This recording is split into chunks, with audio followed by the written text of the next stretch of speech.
Çözünüzü gel söyle. Çöz lan. Demin ne yaptı kızım anlat. Ne yaptılar buna sana?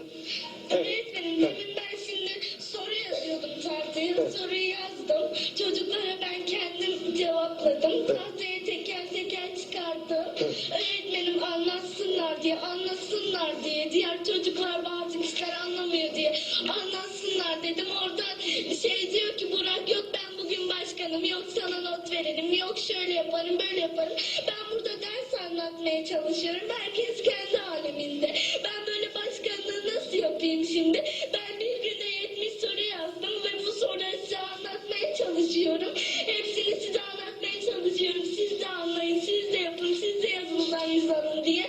Ama siz beni dinlemiyorsunuz. Orada Hamza bir şeylerle uğraşıyor. Burada Hüseyin'le Atalay beni dinlemiyor. Kavga ediyor. Ben ne yapayım böyle? Ben nasıl başkanlık yapacağım?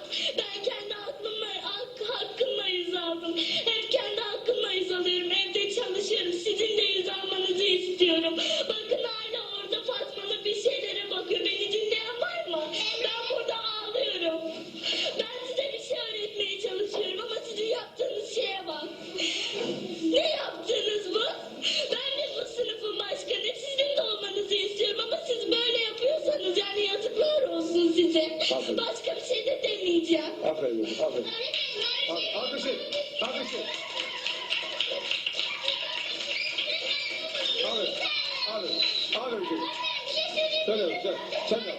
Gel. Öğretmen beni, ben fakirim diye başkan yapmadı. Neden beni başkan yaptı? Ben çok istiyordum. Mesela Hakan Başkan, Beyzanlı Başkan yaparken ben merak ediyorum. O yüzden yaptı öğretmen. İstiyorsanız bırakabilirim. İkinci dönem yapmayabilirim. Gösterdim bir daha revize. Bakın hala yırtık. Ben bu okula gelirken ayağım ıslak geldim. Baktım ıslak mı kuru mu diye baktım. Derya'nın bozu ne kadar güzel. Onu almışlar. Benim annem babam alamıyor. Babam çalışıyor inşaatın 5. katından düştü. Ölecekti. Parmağını da kesti. Biz çalışalım okuyalım diye ekmek parasını çıkartmaya çalışıyor. Parmaklarını kesti.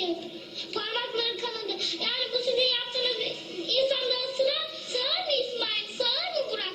Sığar mı Atalay? Sığar mı? Söyleyin cevap verin şimdi. Aferin kızım. Aferin. Cevap verin. Sığar mı?